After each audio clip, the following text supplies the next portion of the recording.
नमस्कार बच्चों, वीडियो व्याख्यान में आपका स्वागत है। पिछले वीडियो में सूरदास के बारे में और सूरदास के प्रथम पद के बारे में बताई थी। आज मैं दूसरा और तीसरा पद के बारे में बताऊंगी। बच्चों, सूरदास के बारे में थोड़ी सी जानकारी फिर से ले लें, पुनरावृत्ति कार्य कर लें।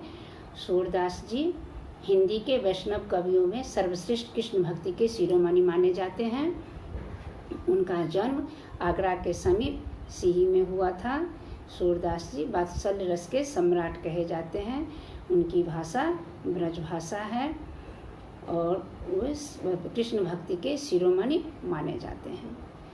सूरदास के पद में पहले पद में हम लोग पढ़े थे, सूरदास जी द्वारा रचित पहले पद में श्री कृष्ण बलराम का घी, दही, मिठाई आदि खाने, गिराने, झगड़ने और वात्सल्य का सुंदर वर्णन है। दूसरे पद में बताया गया है कि कृष्ण को उनकी मित्र मंडली बाहर ले जाना चाहती है, परंतु माँ यशोदा उन्हें प्यार से कलेवा देना चाहती है।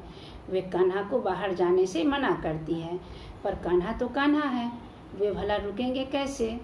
आखिर माँ से हाथ जोड़कर विनती करके आज्ञा ले ही लेते हैं। और तीसरे पद में कान्हा का चलना, गिरना, उठना, पाँव में घुंघरुओं का बजना सब कुछ मनमोहक है। यह सब देखकर ब्रज की युवतियों के लिए यह सब आकर्षण का केंद्र है।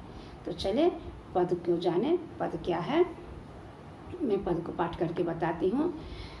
करहूँ कलेऊ कान्हे पियारे, माखन रोटी दियो हाथ पर, बलि बलि जाऊ जो खाहु ललारे।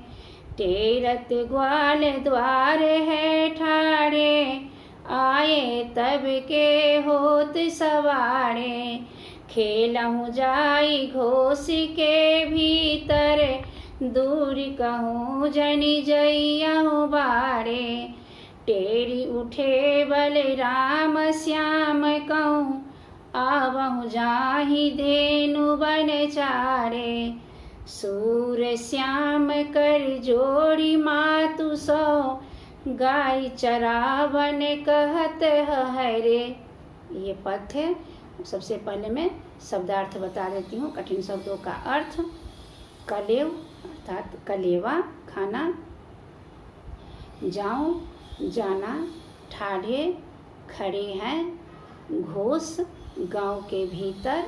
जनि, मत। बारे, बाहर। बन, वन। चारे, चलने के लिए। हाहरे, घबराना, डर से कांपना। जोड़ी मतलब जोड़कर। अब टेरी मतलब होता है पुकारना, बुलाना। अब इसका मैं भावार्थ बता रही हूँ। भावार्थ क्या है, क्या कह रहे हैं सूरदास जी। प्यारे कन्हाई, प्यारे कृष्ण, कृष्ण को कन्हाई कहा गया है। माँ कह रही है, यशोदा माँ कह रही है, प्यारे कृष्ण कन्हाई कलेऊ कर लो। कलेऊ मतलब खाना खा लो। यह कहकर माता ने कृष्ण के हाथ पर माखन रोटी दे दी और बोली, लाल तुम पर बार बार बलि जाती हूँ, तुम पर मैं बार बार बलि जाती हूँ। माखन रोटी दियो हाथ पर, बलि बलि जाओ जो खाहु ललारे। कृष्ण तुम ये माखन रोटी खा लो, मैं तुम पर बार बार बलि जाती हूँ। टेरत ग्वाल द्वार है ठाढ़े, आए तब के होत सवारे। लाल खा लो, सवेरा होते ही सब गोप बालक आ गए हैं, तभी से द्वार पर खड़े तुम्हें पुकार रहे हैं। टेरत ग्वाल द्वार है ठाढ़े, आए तब के होत सवारे। खेलहु जाऊ जाई घोष के भीतर, दूर कहूँ जनि जइयहु बारे।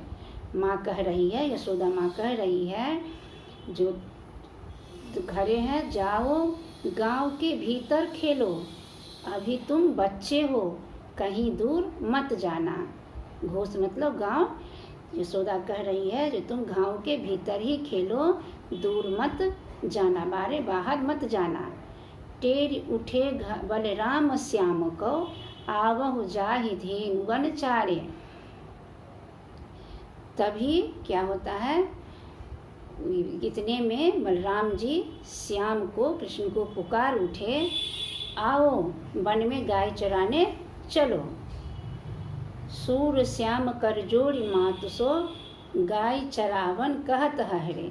सूरदास जी कहते हैं कि श्याम सुंदर दोनों हाथ जोड़कर माता से गाय चराने की आज्ञा के लिए अनुनय विनय कर रहे हैं।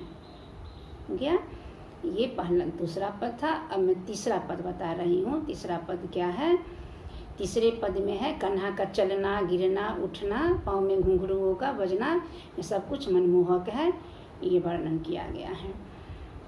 कान चलत पग द्वय द्वय धरनी, जो मन में अभिलाष करती, सो देखती नंद घरनी। रुनुक झुनुक नुपुर पग बाजत, धुनि अति ही मन हरणी।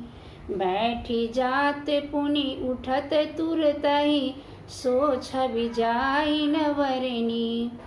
ब्रज युवती सब देखी थकित भई, सुंदरता की सरणी। चिरजीवहु जसुदा कौ नंदन, सूरदास कौ तरणी। दवाई दवाई मतलब रख कर, धरनी धर कर, रख कर, अभिलाष इच्छा चाहत, घरनी पत्नी, हरनी बस में कर लेना, धुनी स्वर, युवती युवतियाँ, चिरंजीव ज़्यादा दिन तक जीने वाला, वर्णी वर्णन करने वाला। अब इसका अर्थ क्या है, भावार्थ में बता रही हूँ। भावार्थ में क्या वर्णन किया गया है, सूरदास जी क्या वर्णन करके बता रहे हैं। सूरदास जी कह रहे हैं, अब कान्हा कृष्ण पृथ्वी पर दो दो पाँव रखकर चल लेते हैं। अब कान्हा जो है, कृष्ण जो है, पृथ्वी पर दो दो पग रखकर चल लेते हैं। जो मन में अभिलाष करती ही, सो देखती नंद घरनी।